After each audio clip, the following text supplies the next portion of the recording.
In this video, we're going to talk about that rare, maybe not as rare as we'd like in some cases, crazy, nutty dog training client who, after they go through your program, they get online and they write bad stuff about you. They talk smack.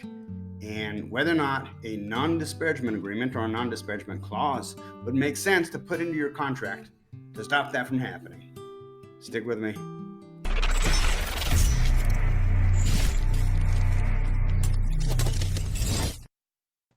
Mariana contacted me with what I thought was a really good question. She wanted to know what my thoughts were about using a non-disparagement agreement or perhaps a non-disparagement clause as part of a larger dog training service contract. So let me pretext this video by saying that I am not an attorney. I've not gone through law school. I took a couple of business law classes at Cal Berkeley over 25 years ago. That does not qualify me to give legal advice. So this does not constitute legal advice. If you need legal advice, find a local attorney and ask them. But that being said, here are my thoughts on whether or not you should use a non-disparagement agreement to keep those rare, crazy dog training clients who, for whatever reason, are unhappy and want to get online and talk smack about you, as to whether or not a non-disparagement agreement or non-disparagement clause would help prevent those types of scenarios. Here's my advice. I would use a non-disparagement clause inside of your larger dog training service agreement, your dog training contract. I would have it as one clause, and then I would have them initial next to it. Now, who is this going to work on and who is this not going to work on? It's going to work, in my experience, on kind of the chronic complainers, the people who just like to find that one little thing that was a problem and then write negative reviews online about it.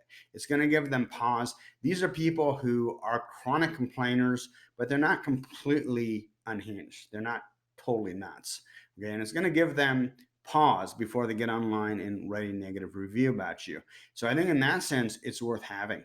I would not do a completely separate non-disparagement agreement, a separate contract, because that's going to raise way too many red flags. So just have it as one clause within your larger dog training service agreement, your dog training contract.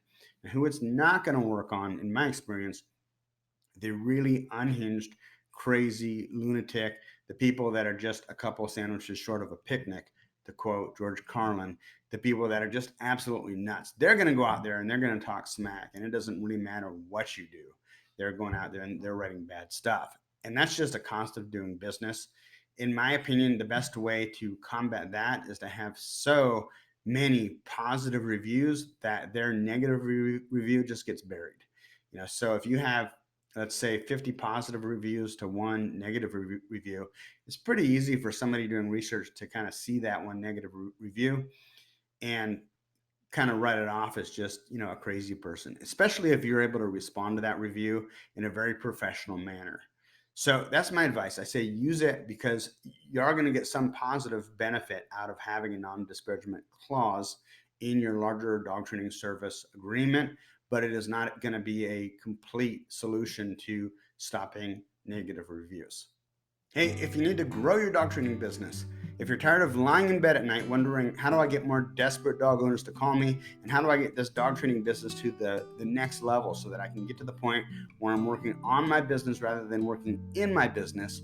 Then head on over to dogtrainertoolbox.com and check out some of the services that we offer, as well as information products, i.e. training, specifically for dog trainers just like you, dog training business owners who are professional and want to get their business to the next level.